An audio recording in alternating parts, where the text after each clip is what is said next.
আসসালামু আলাইকুম বন্ধুরা। এটি হলো ইতালির নামে একটি কলোসিয়াম বলে। তো এটা সম্বন্ধে আমরা হয়তো আমাদের এই অনেক সিনেমা বা অনেক মুভিতে আমরা দেখে থাকি কিভাবে রাজ্য সরকার বা রাজারা তাদের যোদ্ধাদেরকে প্রস্তুতি করে এবং তাদের বন্দীদেরকে আটকিয়ে রাখে। তো এগুলো নিয়ে বিশেষ একটি প্রতিবেদন এখন আমি আপনাদেরকে দেখাচ্ছি।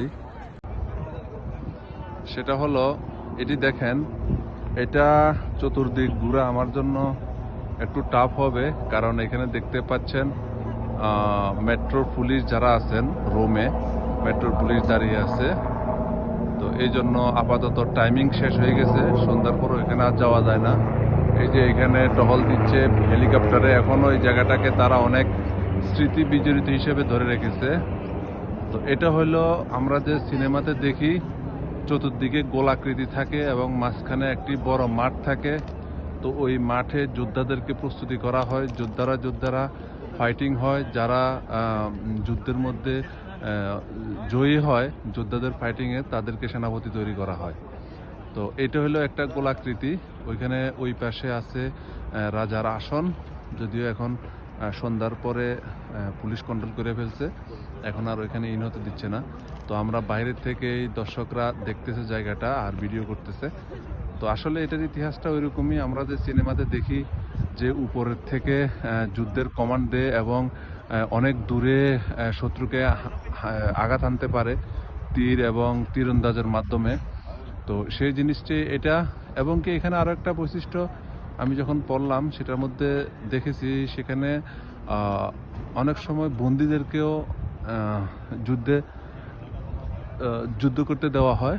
বন্দীদের মধ্যে যারা যুদ্ধে জয়ী হয় তাদেরকে ছেড়ে দেওয়া হয়তো, আর যারা যুদ্ধে পরাজিত হইতো তারা আবার বন্দী হিসেবে থাকতো।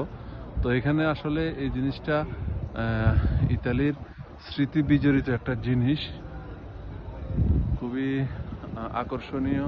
এবং ওনারা এগুলি ধ্বংস করতেছে না। এটা দ্বিতীয় বিশ্বযুদ্ধের বাংকারের পাশেই এটাও একটা জায়গা। এটা হলো অনেক আগের রোমান রাজাদের আমলের বিল্ডিং। এই বিল্ডিংটা জানি না কত বছর আগের। এটা সেই পুরাতন ঐতিহ্যের একটা বিল্ডিং। এখানেই সেই আমাদের যে সিনেমার শুটিংয়ের যে ইতিহাসগুলো দেখি আমরা, এইটা সেরকমই একটা বড় রাজদরবার বা রাজাদের যুদ্ধের একটা ইতিহাসের সূত্রপাতের একটা জায়গা। তো বন্ধুরা, কথা হবে নেক্সট ভিডিওতে। আল্লাহ হাফেজ। এটা হলো কলোসিয়াম, এবং কি কলোসিয়ামের পাশেই রাজদরবারে ঢুকার গেট এগুলি ছিল। এখানে অনেক প্রকারের সৈন্যরা পাহারা দিত, যারা সেনাপতি থাকতো।